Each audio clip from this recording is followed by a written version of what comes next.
morning, everyone. Welcome to this work session of the Raleigh City Council.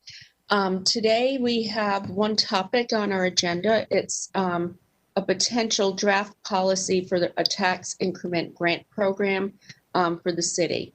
And we will hear from Jim Green to introduce us.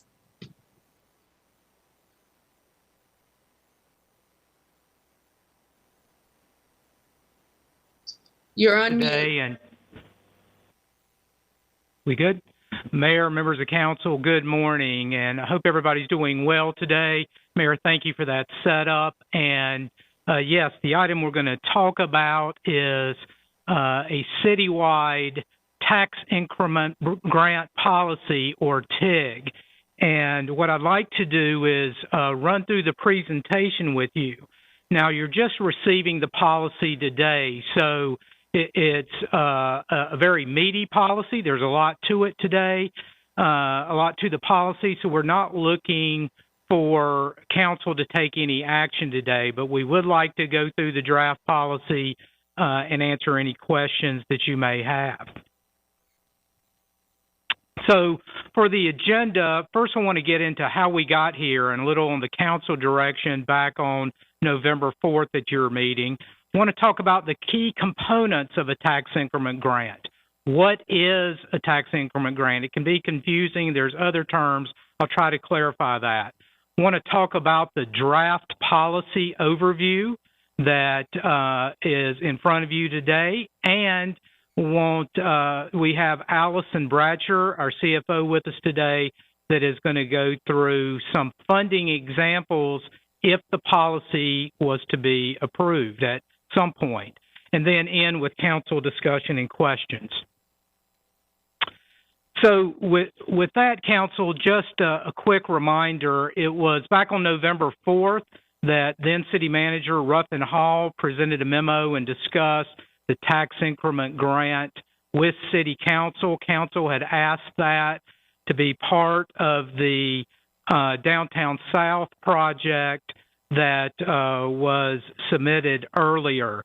At that time, council directed staff to bring back 3 items. The first item is the citywide tax increment grant policy, which you have in front of you today.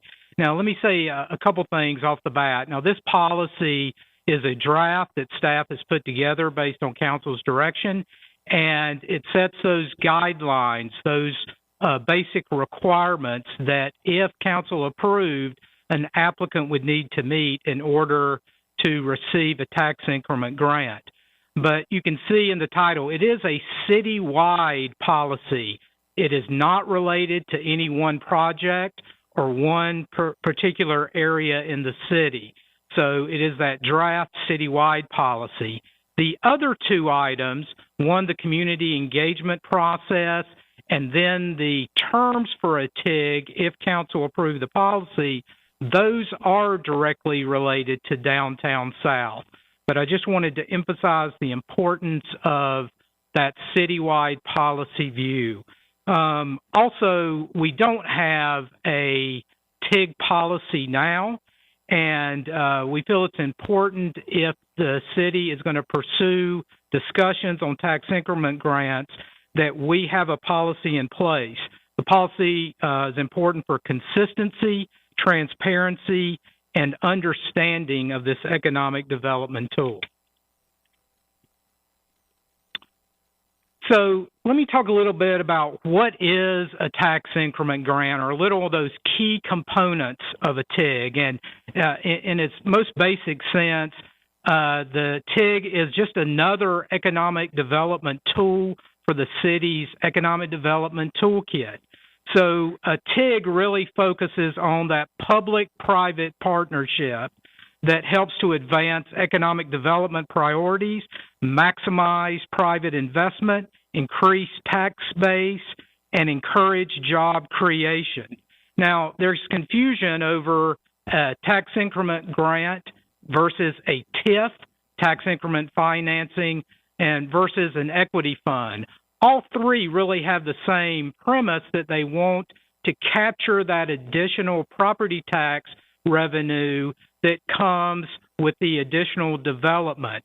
But there is a little bit of difference between the three. First, the tax increment grant is a grant. It's an agreement between a developer or property owner and the city for the city to use a percentage of that additional ad valorem tax from the development and grant it back to add some benefits, some infrastructure to the project. There's no debt service in that, so a TIG does not require approval from the local government commission. A TIF, usually there is city-issued debt. It's a specific area, and that debt then goes to implement infrastructure and construct things that are needed. A lot of times those are associated with an industrial park or a business park. And then we've been discussing with council the equity fund as part of the BRT corridors.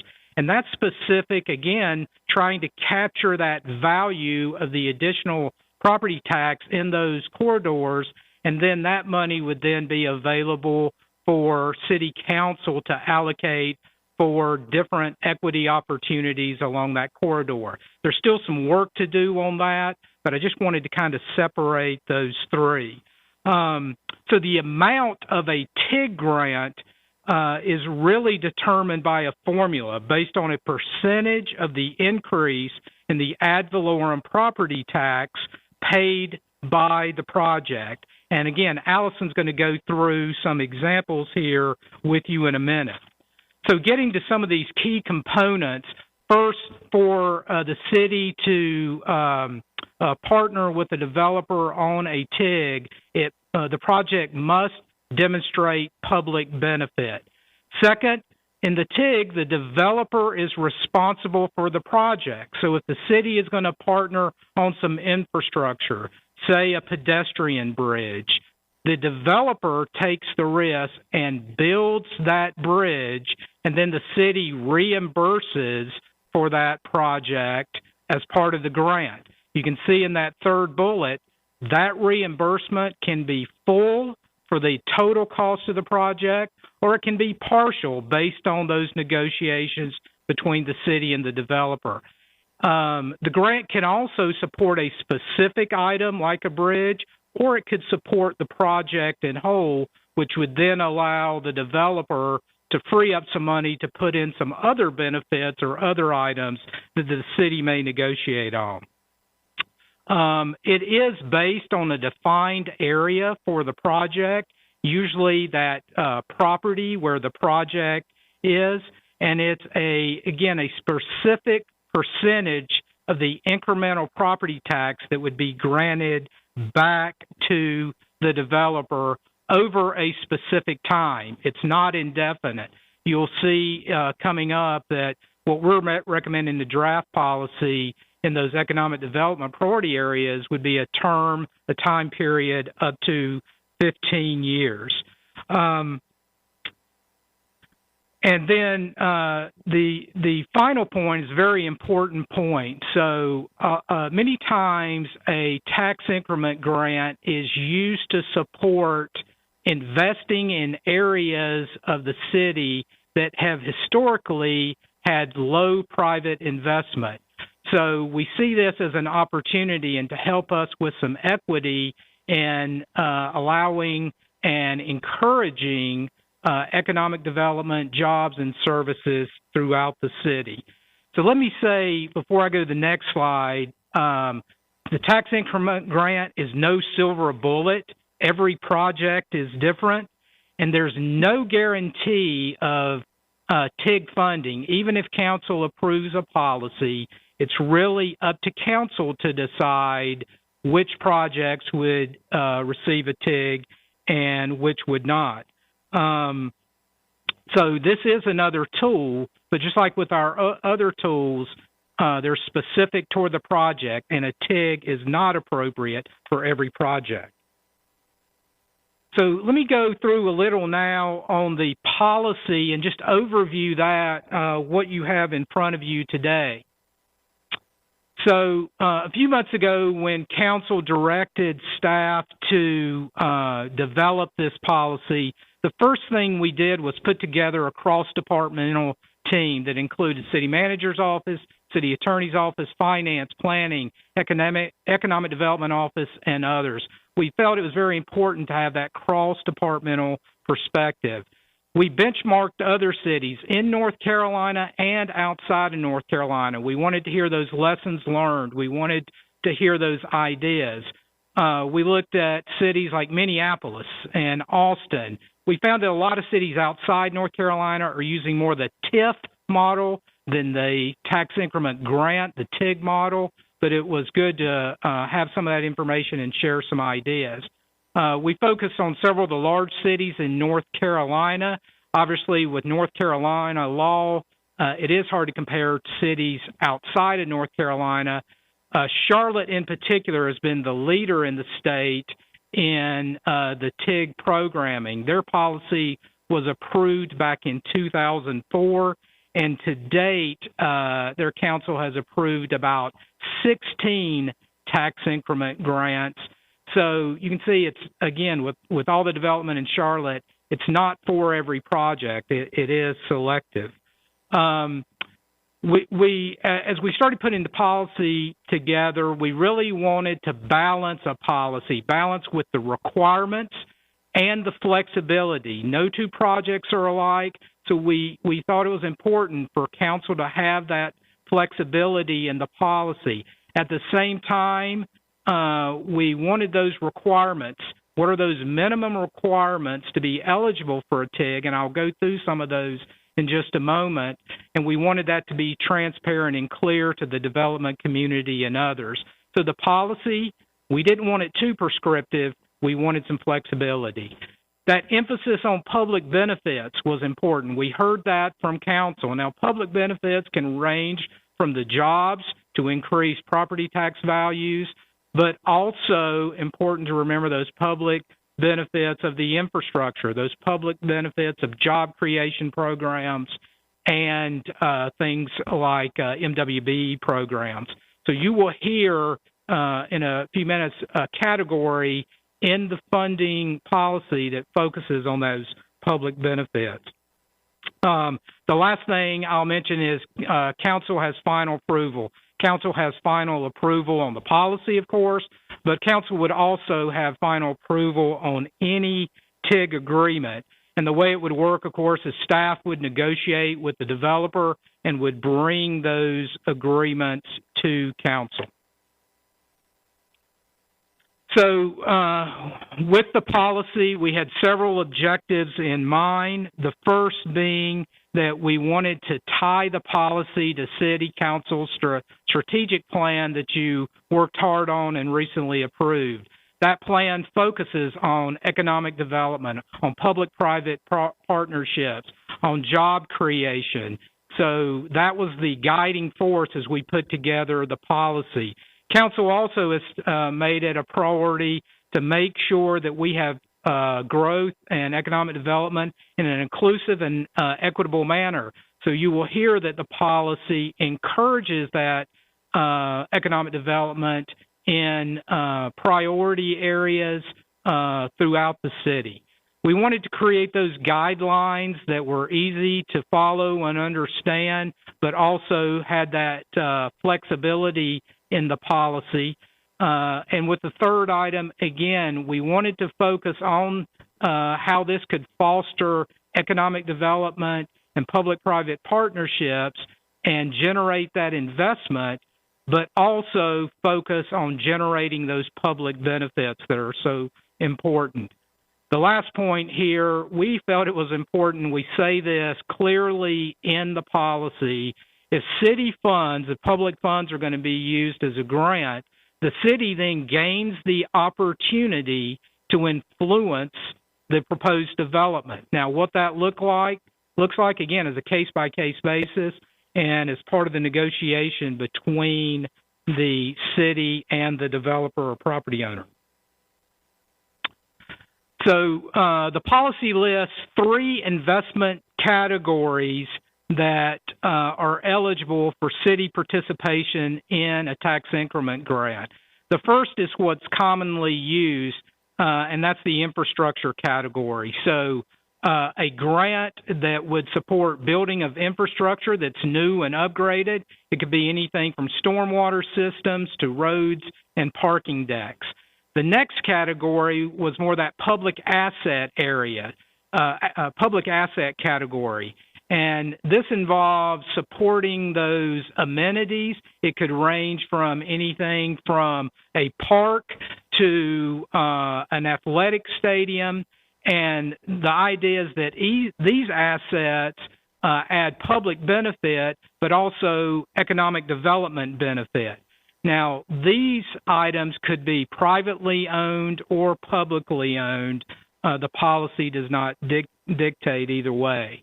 The final area, again, is that important area that we've heard from council, the public benefit area, using a TIG to influence the development and project to include things like workforce development or affordable housing programs, et cetera.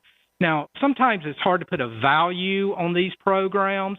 So what the policy discusses is really, rather than having that public benefit item stand alone, tying that to the other two categories as part of the policy, that way these public benefits could then be included and evaluated as part of the other two categories as well.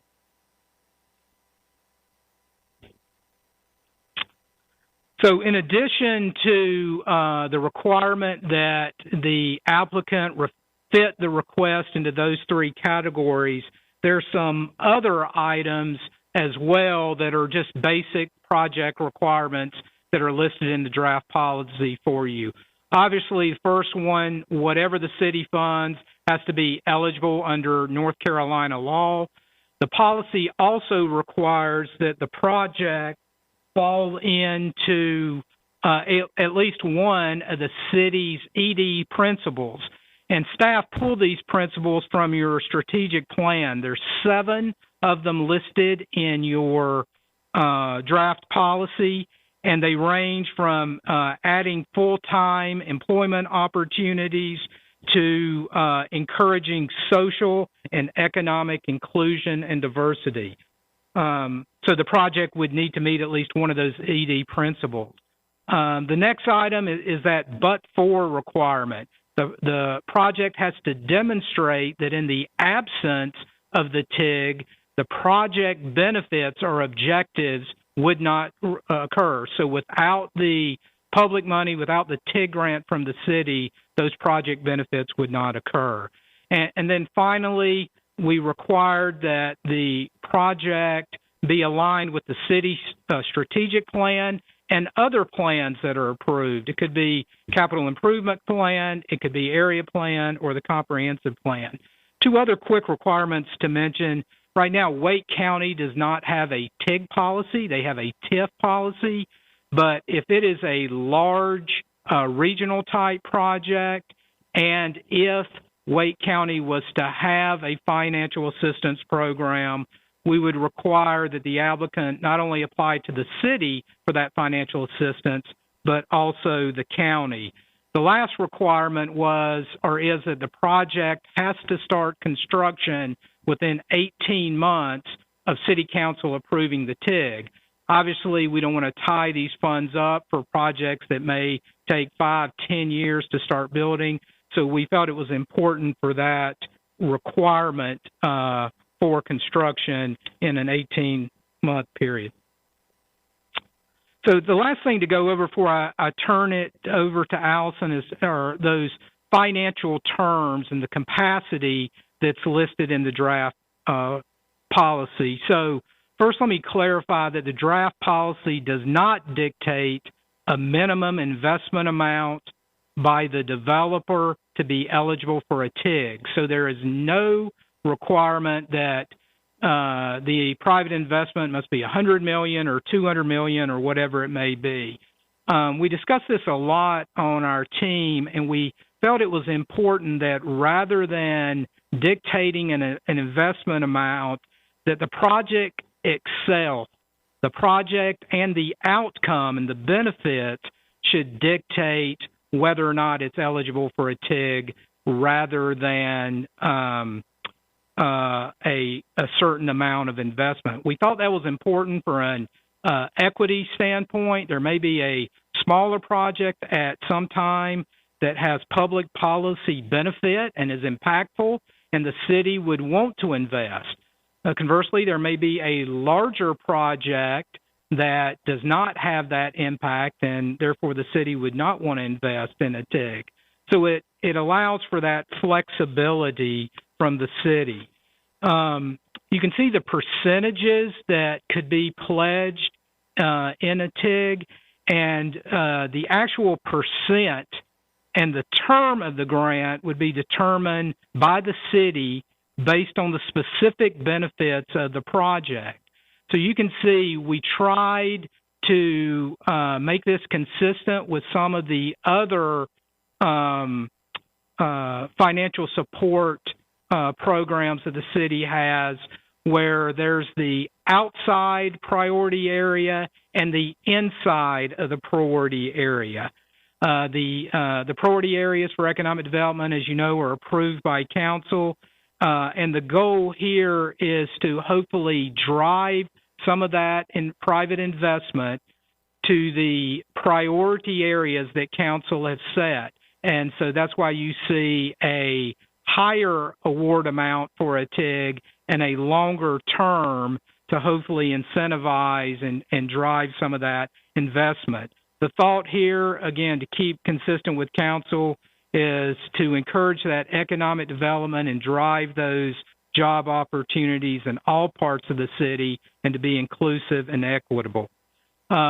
We did put up to because we thought it was important to have that flexibility rather than a set percentage and a set number of years. So depending on the project, depending on the benefits, depending on the negotiation, is an up to amount. There's flexibility. The final area is the capacity. We want to make sure that we maintain a stable property tax base. So we've limited with a recommendation of total TIGs. So the aggregate, if you add all the TIGs together, it should never exceed 2% of the city's annual property tax levy. So Allison, now I'm going to turn it over to her, and she's going to run through some examples based on this draft policy so you would have a chance to see what a TIG may look like, and she's going to talk a little bit more about that capacity. Allison?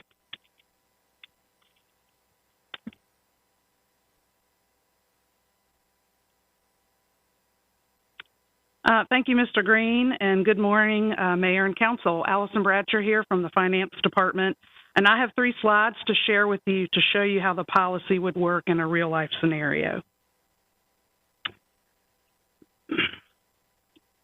So the first example is a project where I applied the parameters and requirements that Mr. Green just reviewed and which are in the proposed draft policy.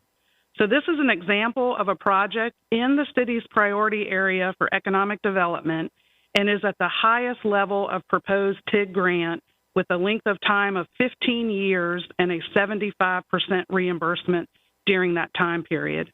So based on the current tax rate of 35.52 cents per $100 of value and a baseline assessed value of $10 million, the annual property tax paid to the city is a little over $35,000. Once the example project is completed and the assessed value is now actually at $510 million, an increase of assessed value of $500 million. So the property tax now paid into the city is a little over $1.8 million. The TIG policy is then applied on the increment of the assessed value, which in this case is $500 million. So the TIG policy, as Mr. Green stated, is based on a reimbursement basis only. So once the property taxes are paid into the city would reimburse the developer based on the policy parameters, and in this case, 75% of the increment, which is $1,332,000 for 15 years on an annual basis. The property tax remaining with the city in this scenario is $440,000 annually. At year 16, the full increment value remains with the city as the TIG would essentially end. So the total TIG reimbursement paid to the developer is just shy of $20 million over this 15-year period. Now, this example excludes any taxes paid to Wake County. And so the graph shows the blue area is the amount of taxes reimbursed to the developer per the TIG policy, and the green shows the amount of taxes that the city keeps during this time frame. The second example is just one that is actually outside of the priority area and at the 10-year and 50% reimbursement. So as Mr. Green stated, all of these are up to, but I wanted to go ahead and show you the top line of the example. All other factors are the same from the prior example. So in this case, at a 50% reimbursement, or $880,000, would be reimbursed to the developer annually over the 10-year period, and the same amount would remain with the city. Then in the 11th year, the full amount of the property taxes paid would be retained by the city. In this case, the developer would receive just shy of $9 million over the 10 years, with the city keeping an equal portion.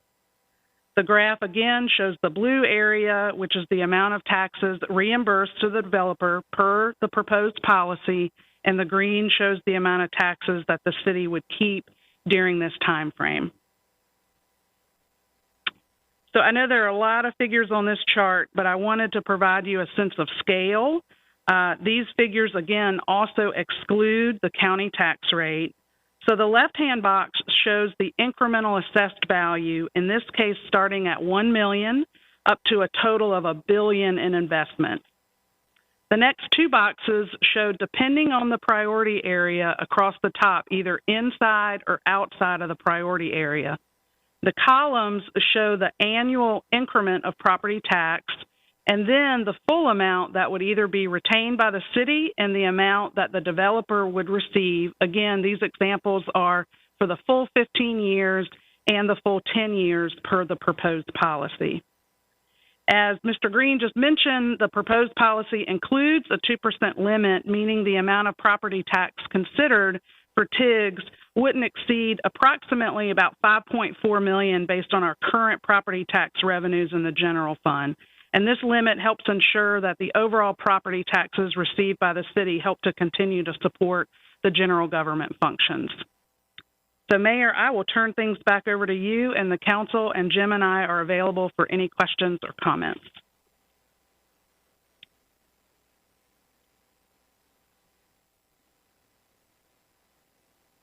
Okay, thank you for that presentation. I do have some questions, but want to ask council members if they have questions first. Councilmember Cox. Yes, I had a question about the 16 TIGs in Charlotte. What were the dollar amounts of those TIGs? Councilmember Cox, the 16 TIGs, the lowest amount I think they participated in is a project around $30 million. The highest, I don't have the exact amount, but I can get you that. I think it was over $500 million. A lot of the projects they participated in have been the higher value limit, $200, $300, $400 million type projects.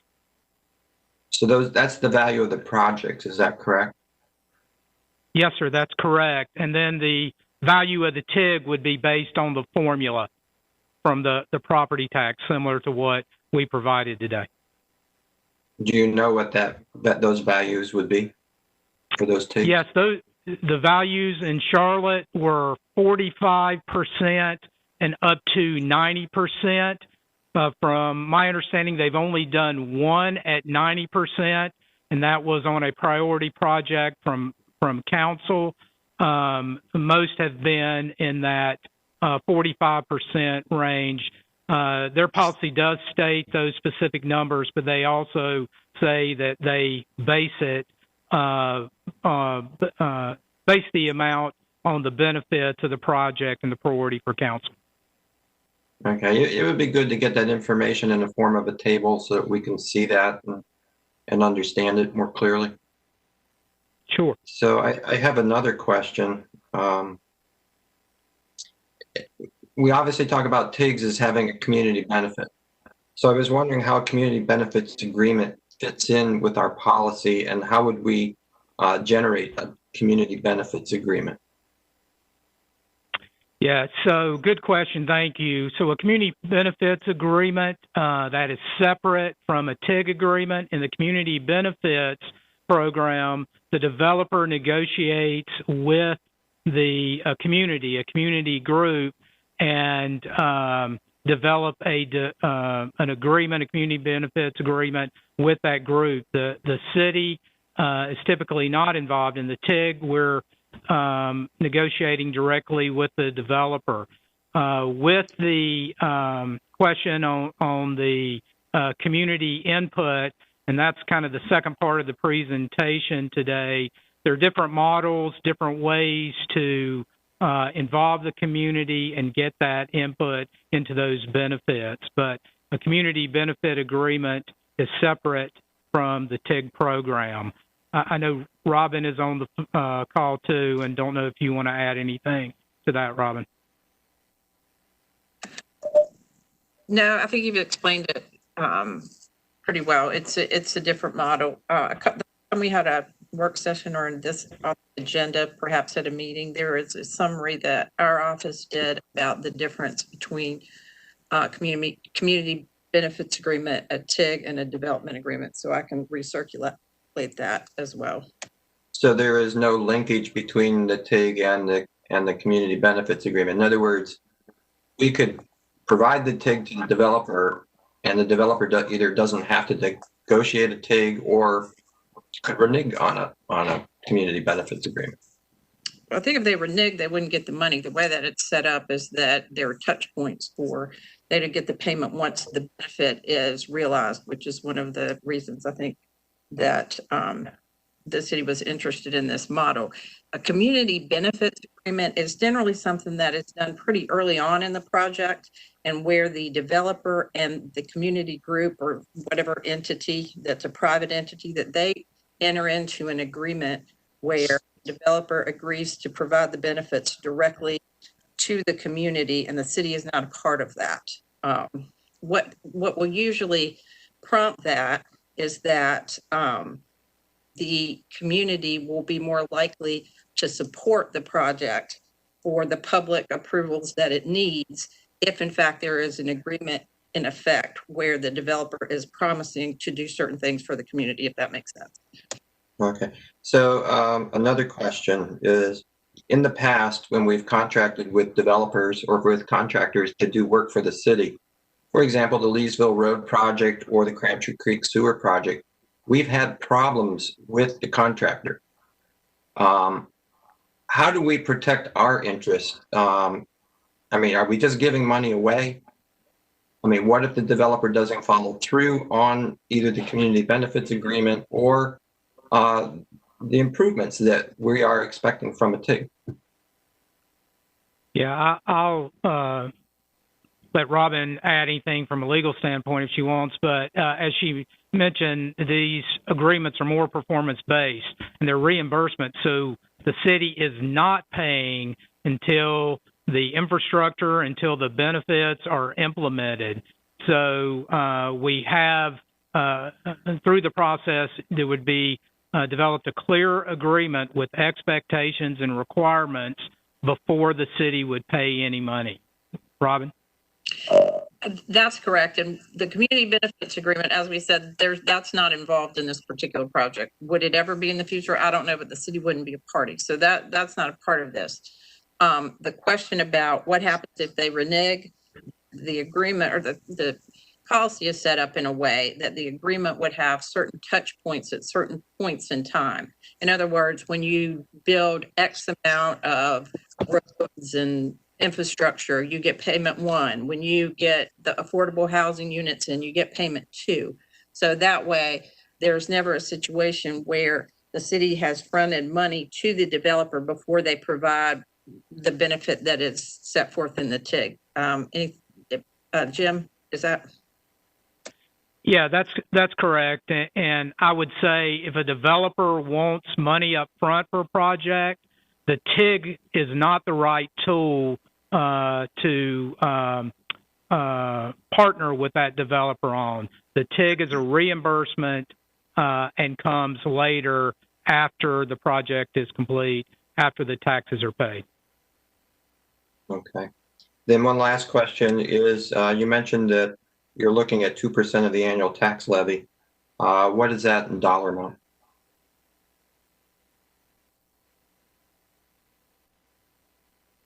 Yeah, that's about 5.4 million based on our current property tax revenues. Okay. Thank you. Thank you, Councillor Ford. Good afternoon. Thank you, Madam Mayor. Mr. Green, I had a question. I know you mentioned during the presentation that the cities that you looked at or did comparisons for typically favor a TIF policy, and that's what the county has. Do you have any information in terms of why that's a more favored or more used policy versus the TIG? Did you kind of come across that while you were doing your research? Yeah, in North Carolina, TIFs are not widely used. There's some limitations on a tax increment financing district that make it difficult. So not a whole lot used, and a couple that have been used have not been very successful. I know South Carolina uses TIFs quite a bit, in particular to help develop industrial parks. So it gets back to the public policy desire of council, and the grant that is being recommended here today, and that's what council asked us to develop a policy on, again, has some advantages. One, it puts the requirement to implement and construct those benefits on the developer, so the developer is accepting the risk. Two, it's that reimbursement. It's performance-based. After the project has been complete, after the taxes have been paid.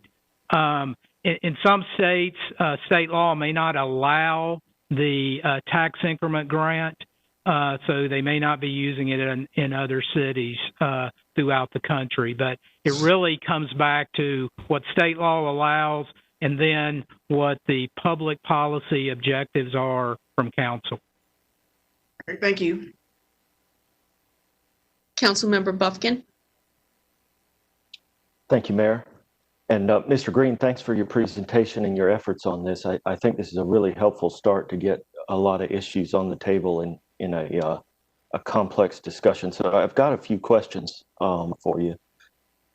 You mentioned that local government commission approval is not required for, but I'm sure they would be interested in how aggressive we are in pledging our future tax revenues. Can you just share a little details on how the local government commission views this TIG and how that would be involved in evaluating our finances as a city? Sure. I'll give you some general thoughts, then turn it over to Allison as well. So for the TIG, since there's no debt issued, it's not required to go through the local government commission. The TIG is that reimbursement from the property taxes that have been paid on the development project. So it's a grant, just like other city grants, and doesn't require that approval. So to my knowledge, I'm not aware of Charlotte providing that information to the LGC or seeking any type of approval. Allison? Yeah, I think Jim wrapped that up very well. Again, this is not our debt, and given it is a reimbursement basis, I will say that Charlotte is very transparent in the TIGs that they have approved, and I believe it is actually a section of their annual budget book, and that was part of the consideration in the policy that we in turn would want to be extremely transparent in these deals. Well, thank you for that. I certainly agree that we should. So I've been comparing a few of the details from Charlotte's policy to the draft policy that we have.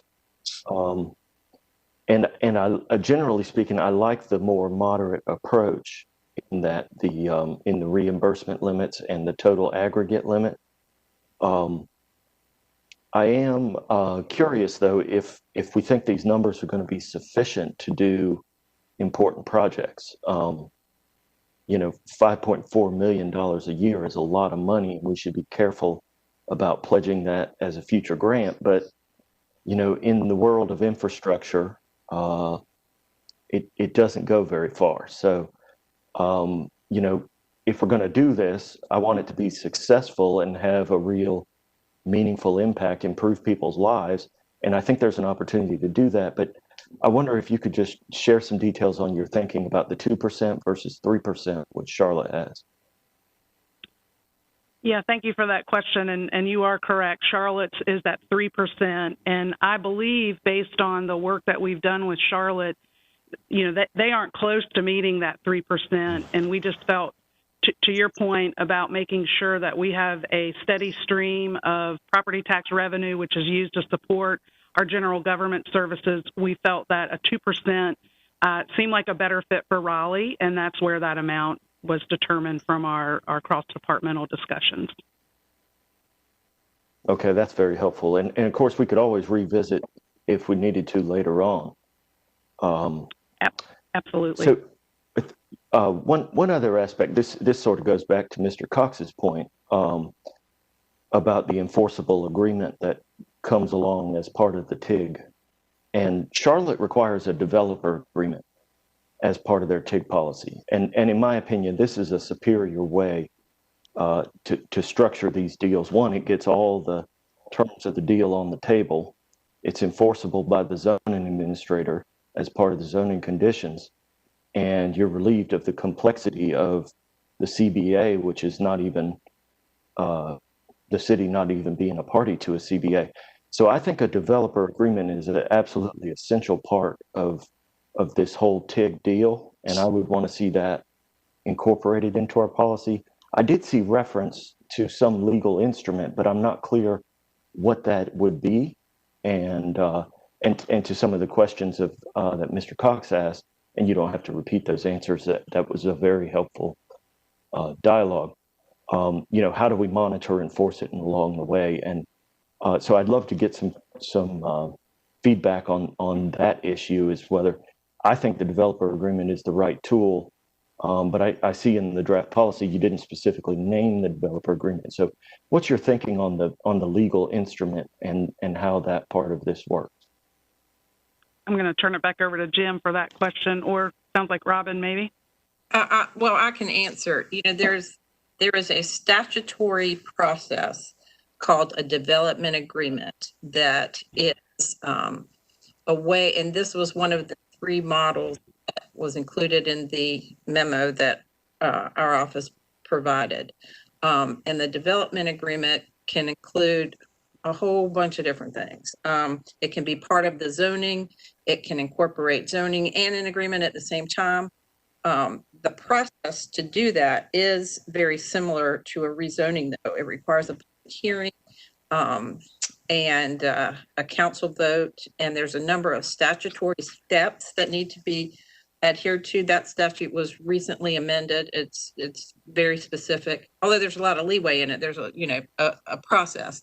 So I guess the council could say that, find some way to pull it into this policy. We have not looked at that and how the two would interact together. We have viewed them as separate. As a matter of fact, a development agreement could include some of the same terms, if you will, but the city of Raleigh has not done a development agreement as a statutory development agreement ever. Now, again, that's something that we could look at, but that is, again, an independent tool. This particular agreement would be one like any other agreement and would be enforceable by either you just don't pay them the money, or I suppose if there was a breach, you could enforce it that way. So in that sense, is it more like a contract, a grant agreement, a contract about the grant? I think you're on mute. I am, and I don't think that the Charlotte policy has some sort of master development agreement, but it's not a statutory 160 development agreement. That is not what Charlotte has. A development agreement is a statutory tool. It's always available, but it's really not the same thing, and that's not what Charlotte's doing. But yeah, it's like, again, I'll defer to probably Jim and Allison about, exactly what the terms of that would look like. But if there was somebody didn't perform, you would enforce it just like any other contract. This is a different tool. I will say, with respect to the development agreement, the statute has been updated, and we are working that into the UDO. So, in the future, it could be something that council could use. That Okay, was that's very my helpful. Thank follow-up question related to that, Patrick, was I thought we were working toward a development agreement process based on this new legislation. And Robin, you're saying we are? Yeah, it's available now. Without actually being in the UDO, you could do it, but we are incorporating it into the UDO just so people are aware of it, and that we'll have our own UDO process to do it instead of having to go back to the statute. So in relationship to Councillor Buffkin's question, it's almost like this is a policy for the whole city. How do we incorporate that for the future? I think would be. I wouldn't put the two together. I think they're two separate things. I think that you could have a development agreement that would incorporate some of the things that are in a TIG, but they can be independent, or you could sort of put them together. I think this TIG policy should probably stand on its own, and the development agreement will become a part of the UDO. And can they be used together? Yes, but I wouldn't mix the policies. Okay. Yeah, I would add, I'm sorry. Councilmember Cox had his hand raised, but go on, Jim, add, and then Councilmember Cox. Thank you, Mayor. I was just going to add, as we're here in front of you today, discussing and sharing some ideas on a citywide TIG draft policy, there's an opportunity for us to do the same with a development agreement and hear from council and share some thoughts to make sure that we're all on the same page and that we have some guidance and that can be transparent and clear for the development community. Okay. Councilmember Cox. Yes, could a development agreement or any agreement incorporate the same terms and conditions that would otherwise be found in the community benefits agreement? The advantage to that is that the city would then be able to enforce those terms and conditions rather than relying on a private party to enforce those conditions.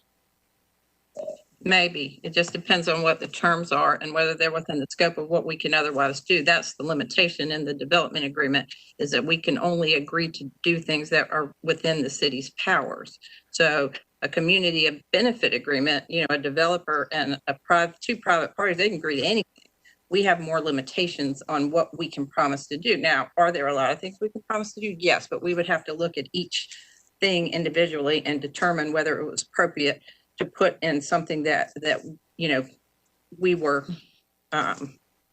agreeing to do. Could we incorporate into the policy a process whereby we make that evaluation? I'm not sure what you're asking. In other words, I think what Councilor process Councilor Cox. I'm sorry. Can I just finish, please? I think Sure. what he's really asking is how can, and I think this is pretty much on our minds, how can part of the TIG agreement, how can we enforce it by specifically saying these are the benefits the community will receive in exchange for this TIG? And I think that's the piece that's missing, and I think that's the part that needs more work. Councilor Cox, did I capture that? Yes, and I think we need to have some language in the policy around that. I think right now it would be each agreement would have the responsibilities of each party and how they would be enforced. I mean, I think that would be negotiated. Right now, the idea is you don't get the money until you perform, and whatever was expected of the developer would be in the agreement, and they would not get their money if they didn't bring forth that benefit. And that's the way it's structured now. And Jim and Allison, you can chime in with that if you'd like to. There could be some independent breach, separate and apart from that. I suppose they could say they could not start within the designated time period. It's, it says you must start your at that point. We could probably terminate the agreement and never give them a penny. The rest of it is set up in such a way that presumably we're not going to have to write a check until we're satisfied that they've given us what the agreement says they need to give along the way. Jim? Yeah, that's it. And basically, again, it's a contractual obligation between the city and the developer property owner to, in exchange for the TIG payment, to implement those benefits, build that infrastructure, or build those amenities. So it is a clear legal contract that requires that. To Robin's point, there are touch points throughout that the city can work into that contract that requires progress and reporting. One thing that we've heard from Charlotte is about that reporting, importance of reporting for the city and for the council. Where is the project? What stage? And to be able to share with the public. So that would all be worked into the contract and part of the obligation. And again, no payments would be made until the performance is complete, the project is implemented. So there is a full and detailed agreement that would be approved by council. Councilmember Knight. Thank you, Madam Mayor. I have some other questions and a couple of requests, but to follow up on this point, what I'm trying to figure out is, I think it'd be less about if they did it or not, is maybe the quality of what they did, or what exactly what we thought they were going to do. And I guess that goes to the detail within the agreement, within the TIG. But also along those lines, is there a process for arbitration or some sort of legal process if we come to a place, well, we did, the developer says, we did what you want, and we're like, well, no, you didn't, and we're not going to pay you. Do they have some recourse, or is it totally unilateral that we get to decide if we're going to, pay them back? Yeah. Thank you for that question, Councilmember. I'll let Robin address the arbitration. I would just say clearly, you remember me saying that we wanted to be clear in our policy that the city, with this public investment, has the right to influence the development project. So whether it's a pedestrian bridge or whatever it may be, that gives us an opportunity to set those expectations, those standards, those requirements, to make sure it's meeting our expectation. It's not subpar work. It would have to be permitted and inspected by the city's Development Services Department, just like any other project would. So I think there's the ability for us to make sure that we're receiving quality work and it meets our expectations and meets all the permitting and inspection requirements. Arbitration, I'll let Robin address that. It's not in the policy, but it could be a term if we thought we wanted it to be a term. It could be a term. Mediation is one, that's used pretty commonly in North Carolina. But any kind of dispute resolution could be a term in the individual TIG agreement. It's not in the policy, but whatever gets negotiated in the agreement could be there. Otherwise, I suppose if we don't pay them the money and they think they're entitled to it, you could resolve it through some sort of mediation or arbitration, or otherwise you could do it, in litigation. But, hopefully it wouldn't come to that, but well, I think a contract dispute goes if it's I think that's something obviously we need to think about and keep in mind, and as clear as possible. I think being transparent as possible up front is the best way to go about these things. A few more questions, just to be clear. There's never any ownership interest from of the city during any span of this length of this agreement, correct? There's no ownership interest. We don't own, no. Okay. Yeah, I'm All right. sorry, I couldn't hear you. That's correct. Now, once the project is complete, the ownership can remain private, or it may be something that is turned over to the city for public ownership. And is that agreed up front through the TIG? Okay. Yes, that's correct.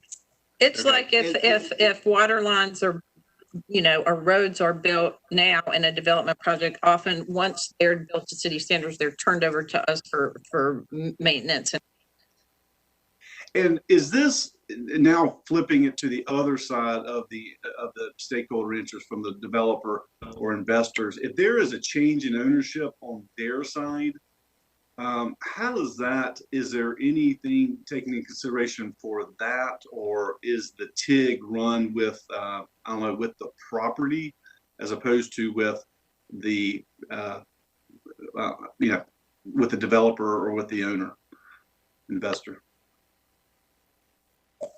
Oh, are you asking me? I think it would depend on the agreement. I mean, the ultimate, usually you have a contract provision that you're not going to assign it to anyone unless, the parties consent to it. But it would all be, again, if there was a new owner and the city wanted to consent to extend that contract, it would be the same terms you'd have to perform before that any funds were provided. Okay, thanks. Two requests. We've been talking about Charlotte a lot, and I appreciate that. And I appreciate this this presentation because I think it is very helpful, and I think this is a very important issue for the city. And we do need to come up with a policy to add to our arsenal for economic development.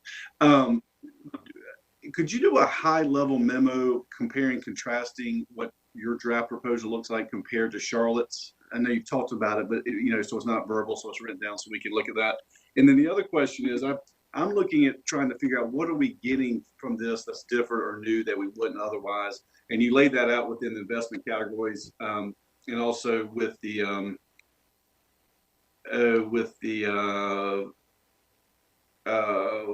whatever, I can't find that one. But the one that hits me the most is the priority areas, and I don't have those memorized. Could you all get us, I guess, a map of the city showing our priority areas or how that's broken up? Because I think that's a very important part of that.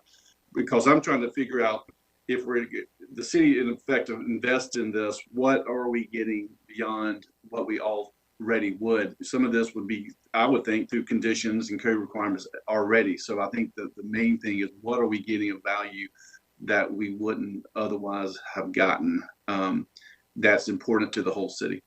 Okay, thank you. That's all I have for now. Thank you. I'm going to take two more questions. We need to start wrapping things up. I see Councillor Cox has his hand raised and Councillor Buffkin. So question from each of you, and then I'll wrap up what I think I've heard, and you can correct me if I miss something. Councillor Cox? Okay. The policy states that a project qualifies for a TIG if the project wouldn't happen otherwise. How is that determination made? Mr. Cox, through the discussion with the developer and what the project looks like currently versus what it would look like with the TIG participation, what benefits, what infrastructure, what amenities are being added that would otherwise not occur. So through discussions and negotiation with the developer, through the development plans, through those priorities that we hear from council, a lot of that occurs through those discussions and negotiations. But I think it can be clear, a project may go forward, but how does it look compared to how that project would look if the city participated in a tax increment grant? What are those additional benefits, that additional infrastructure, those additional amenities that will be added? Okay. Councillor Buffkin? Thank you. In light of the time, I'll ask my final question, but also a follow-up item. On the equity side of this, which I think is just as important as the infrastructure, it's not clear to me just mechanically how that works if someone's agreeing to meet certain MWBE goals or provide a living wage. Both, I think, would be laudable goals. I don't really understand how that fits into the whole arrangement and the obligations. So that's a follow-up item. My question is, what if the tax rate changes during the TIG? Is it locked in, or does the TIG formula update if we say raise taxes or lower taxes? So good question.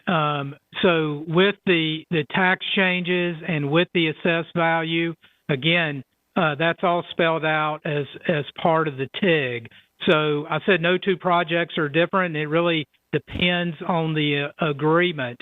But typically, whatever that increment is, then a percentage of that goes back to the project.